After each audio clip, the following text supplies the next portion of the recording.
Hey guys, welcome to the Massive Iron Channel. I'm Steve Shaw. In this video, we're going to address the death of bodybuilders. Bodybuilders are dying. What does it mean?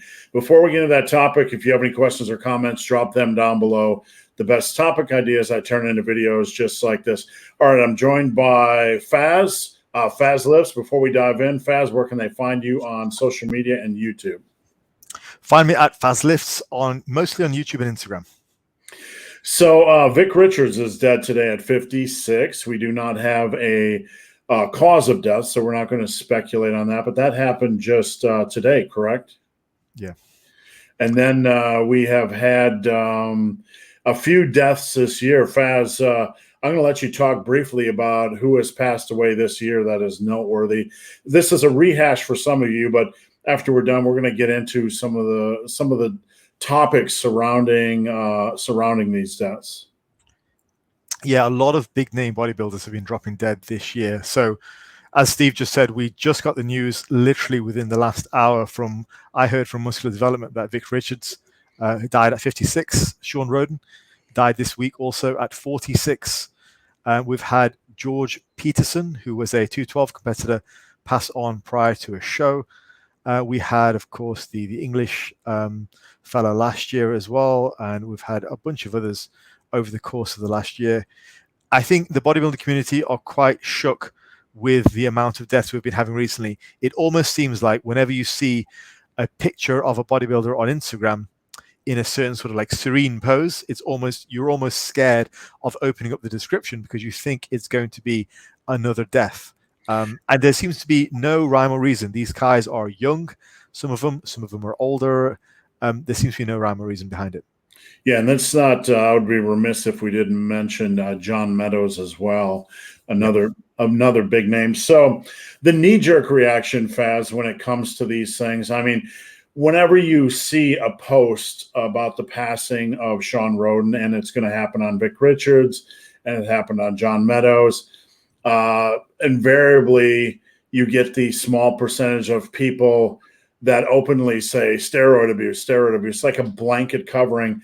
But along with the people that jump into that monkey pile right away, there's a lot of people in the periphery kind of wondering, is this from steroid abuse? Is this simply from steroid use? Now, I do not think it's tied necessarily to steroid use or abuse. I think there's other reasons, and we talked about this before we dove in, but let's just address the steroid abuse idea. Do you think that's really driving these issues?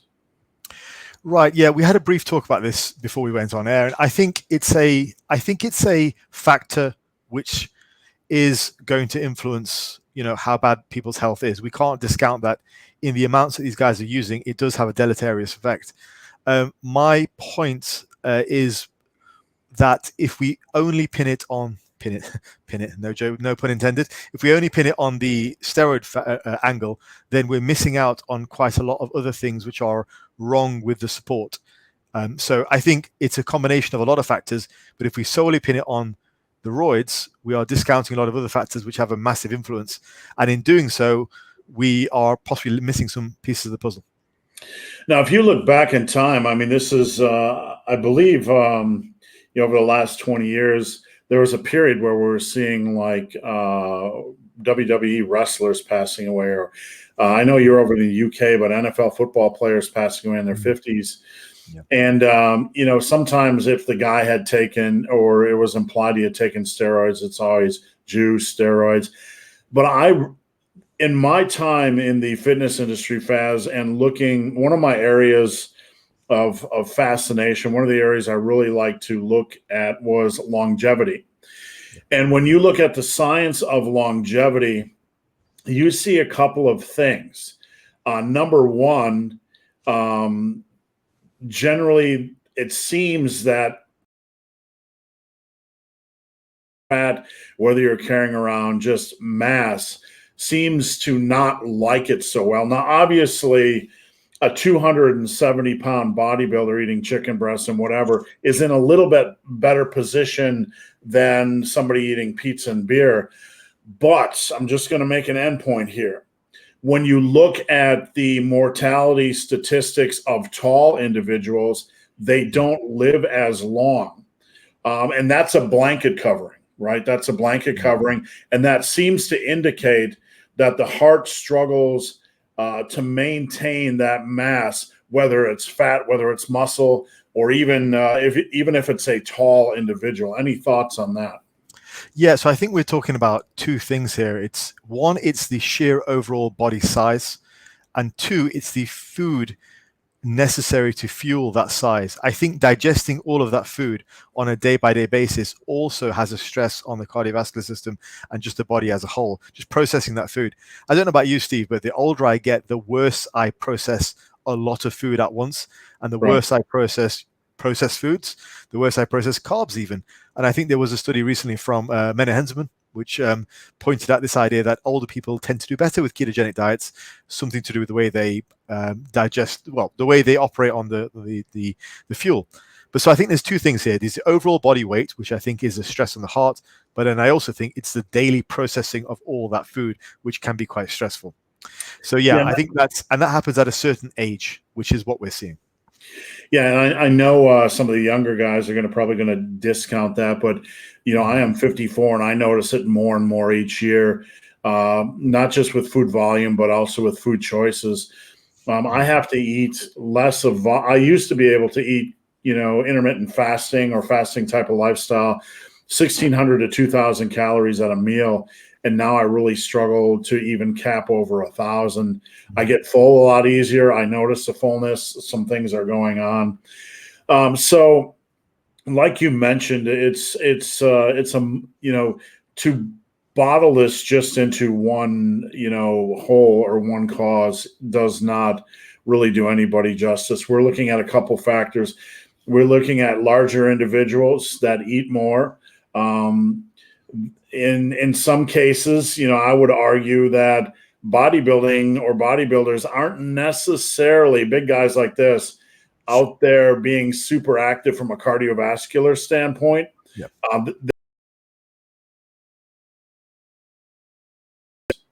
Yeah, so if we look at overall body size compared to activity, let's just look at the bodybuilding lifestyle and compare the guys at the top of the sport. And let's be really generous about this and take the guys at the top of the sport. So your average pro bodybuilder, the type of guy who's maybe top 10, top 15 at the Mr. Olympia, Steve, roughly how many days per week do you think they're in the gym for? How many days a week? I would say 5 or 6. Is that fair? Right. So 5 or 6 days they're in the gym, and that's usually for about an hour, maybe hour and a half at a time. Now, in terms of cardio, they're probably doing some kind of a list, so just basically walking. Now, let's compare that to pro athletes in other sports. Let's look at the training of, say, an MMA star. Okay. Now, I know the body weights are different, but I'm just focusing on training right now. If you look at guys like MMA stars, even some like high-ranking or some other sports like tennis and whatnot, it's not uncommon for them to do 2-a-days, 3-a-days. So the training of a bodybuilder, which is roughly 5 or 6 hours per week, is considerably less than in other sports. Now, I think that's part and parcel of this whole web we've got here. Yes, the elevated body weights, the sheer amount of food on a daily basis, as well as that, we're not actually doing a lot of training. Let's face it. I mean, a lot of these bodybuilders will really talk it up on their Machiavelli motivation videos, talk about how I suffer and I'm a warrior and all that kind of stuff. But really, it's 5 or 6 hours per week. Most MMA athletes would probably do that in a couple of days. What do you think about that, Steve? Yeah, and I don't think the average individual, and this is not a put down, but like Sean Roden is training for a Super Bowl. John Meadows has a whole business surrounded on this stuff. And I don't know their lifestyles, but, compared to, I don't feel they're very cardio focused or, focused on other activities. And someone's going to leave a comment, and I apologize if I'm being, wrong, but I think in a general statement, this is pretty correct. I think so. And let's talk about PED abuse, because it is something that's tossed around. There are degrees. Some things I know from my time in the industry and just my time in lifting is that most people minimalize or understate state what they take. Now, I'm not saying they're abusive necessarily, but I've seen people publicly say they take this, that, or the other thing, and I've talked to them behind the scenes, and I know it's not that minimal. What are your thoughts on that side of things? I mean, I know a few very top-ranked powerlifters over here in the UK, and I know roughly what they're taking. And I mean, it's a matter of perspective, I guess, but we're looking at amounts which are possibly 30 times over what TRT would be, so what regular human levels would be, which is huge, really, in my experience, in my sort of opinion. And I would say something like, the worst I've seen is a guy who is taking about 50 times over what TRT would be, which is a tremendous amount. And he was a world record holding squatter. He squatted 500 kilos. So I think there are massive abuse amounts. And we know from the research that anything above and beyond roughly TRT is going to be causing some serious problems, which then, if you account with all the factors we've said so far, once again, elevated body weights, the food processing per day, the lack of any real cardiovascular activity, which is hard. On top of that, you've got this PED use, which is just accelerating all of those factors. I think it all ends up with a melting pot we have now. And that's kind of my stance so far on what we're saying. But I think there is another factor as well. So with the PAD use, I'm just going to say I have had more ear experience, meaning I've heard more because I've been in powerlifting circles. I've been in some of the bigger stages in the world. What this guy takes, what that guy takes, and some of it's shocking. Quite frankly, a lot of, some of the top Russians, some of the top Americans, quite frankly, I've been shocked to the point where this is coming from somebody that knows this person and it's a legit source and it has to be real, but my brain can't comprehend that. Now, I'm not saying bodybuilding is the same way. I do not know. I do not have that level of experience, but I do know with bodybuilding, you have the human growth hormone, you have the insulin, you have injectables, you have orals, you have all this world of chemicals and things, cutting edge stuff that we don't even know. So it's fair to say this is not a recipe for general health. Right. So you mentioned, Faz, I want to talk before we go. I want to talk about the sport of bodybuilding, but you mentioned that you have one other reason. Yeah. So the other reason is I don't feel that bodybuilders over the last, probably since Dorian came about on the world scene, I don't think bodybuilders are really downsizing in the off season. Now, you saw back in Arnold's day and back in Columbo's day, a lot of them really downsized in the off season, which meant that they had 6 or however many months of doing cardiovascular work, perhaps downsizing their bodies, maybe cycling off the anabolics as well. That doesn't happen anymore. Starting from Dorian's era, all the bodybuilders were actually getting even larger in the off season. And you looked at the early deaths. You remember, like Mike Matarazzo passed on early, and there was a string of bodybuilders in the late 90s who were passing on really early too. We had a whole rash of that. And so I think it all adds up. Now, I want to go back to one more thing, to the training aspect as well. Is with regards to the training aspect, this is where it gets quite interesting, because we're not seeing that level of heart-related deaths in other sports. And anyone with their eyes wide open knows that abuse of PEDs goes on in other sports too. It's just that other sports are typically doing hard cardiovascular training multiple times per week, usually every day, usually multiple times per day. Whereas bodybuilders, to go back to the training thing, are possibly training 5 or 6 days a week, of which 1 or 2 days might be like an arm day or a shoulder day, which is hardly cardiovascularly taxing. So I think that's also a couple of points there. One is the negative effects tend to be somewhat corrected in other sports by these high-level athletes who probably are still abusing the hell out of the PEDs, maybe not to the extent that the bodybuilders are, but certainly they are being abused. So, but they tend to be sort of negated somewhat by the sheer level of cardiovascular work, body weights being lower, all that type of stuff. So I think it's all a big melting pot, which ends up being obviously a very, very sad situation. I think before we go, perhaps we could just summarize some things that people can do to try and sort of help themselves if they are interested in the bodybuilding lifestyle. Yeah, we absolutely can. Let's end with that. I'm going to make one quick more point, and then we can end with that. I fell in love with bodybuilding in 1986. I was trapped in college. I started lifting, and I had just me in the desert of New Mexico and Muscle and Fitness and Flex magazines and Joe Weider's Encyclopedia of Bodybuilding. And I remember Arnold and Franco and all those guys biking and running. And, that was kind of the norm. And back in the 50s and 60s, there was more general fitness with lifting. But then something happened with Dorian Yates. When Dorian Yates came along, my brain, and Vic Richards was actually predated Dorian Yates. Yeah. And you have guys like Mike Matarazzo. Did I pronounce his name right? Matarazzo, yeah. Yeah, Matarazzo or whatever. Sorry. But, guys like him, the big guys like Vic Richards would be covered back in the very early late 80s. Like, look at the size of this guy. And then Dorian came along. But with the point I'm trying to make here is that the sport continues to trend towards size, and it is inherently a dangerous sport. Now, one could argue American football is a dangerous sport, and I get that. But, is there a more dangerous sport currently than bodybuilding? And one point to add to that, Faz, like men's physique, I see that trending bigger and bigger and bigger, or classic physique, or whatever it is. I can't keep up with the classes. What are your thoughts on the modern state of bodybuilding and the kind of inherent danger it breeds? I think it's driven by what the fans want to see.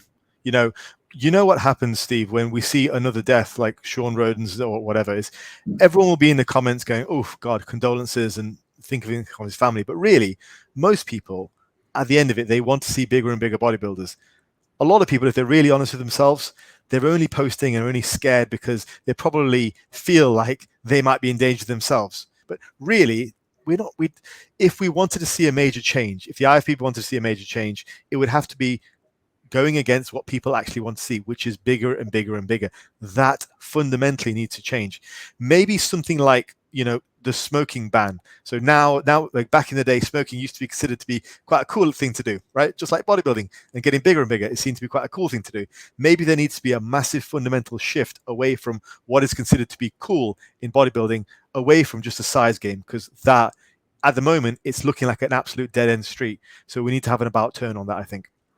I think it can survive. I do. And I think it can survive to a reasonably healthy degree, because there's a ton of people that don't want to look like that. Far more people.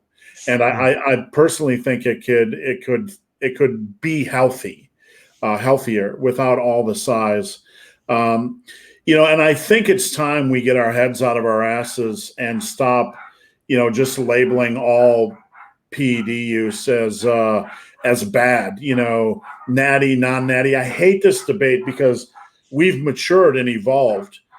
We know that as men age, some of the best things they can do is, consider testosterone replacement therapy, consider other hormones, not abusive levels, but reasonable levels. So I think it's time that we turn the corner on those discussions and consider healthy and unhealthy, protocols.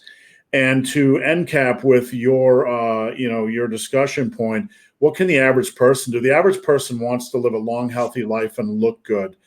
So a lot of people ask me, Faz, why do you run?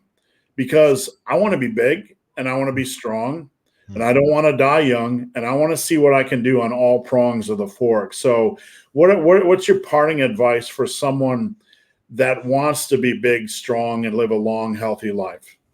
Okay, now obviously this is just my advice, but let's just take it down from point by point what we've said so far.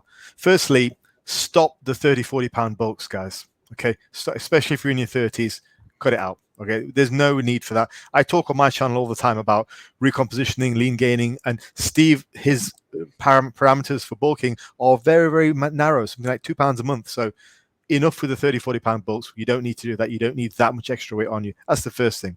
Second thing, include some type of hard cardiovascular work. Steve does running. I've recently started running as well. Actually quite enjoying it now. I did a video about that on my channel too, about meathead jogging routine, right? Just to like ease yourself into it. But there are ways and means, or pick an activity you like to do, like badminton, squash, whatever it is, but do something for your heart on a regular basis.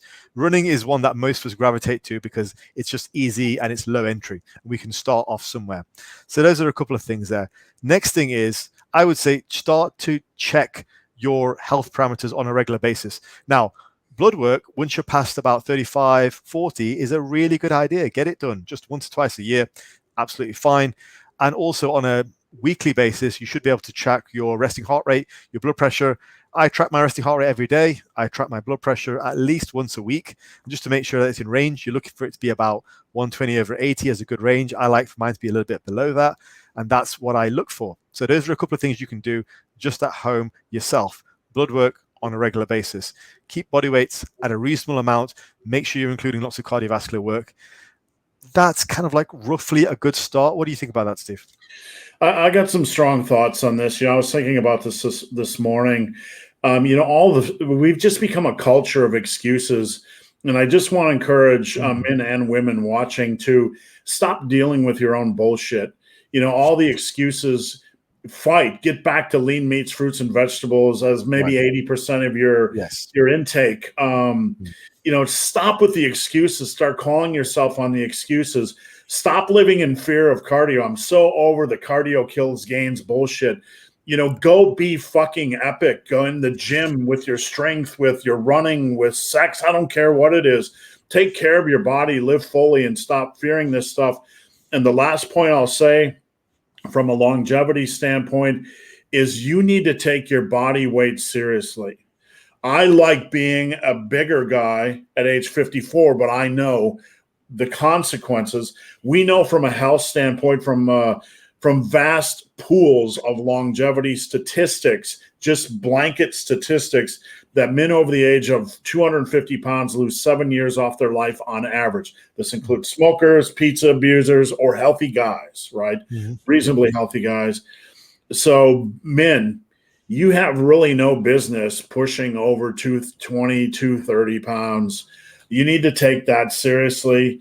We need to get back to being warriors and men that take charge instead of leading with our excuses every single day. Those are my thoughts. Any last word, Faz? No, that's fantastic, Steve. I don't have anything to add to that, but yeah, absolutely, 100% agree. All right, so guys, head over to YouTube and please follow Fazlifts, and you can head over to Instagram and follow them at Fazlifts as well. Thanks for joining me, Faz, and we'll talk to you next time. Take care, guys.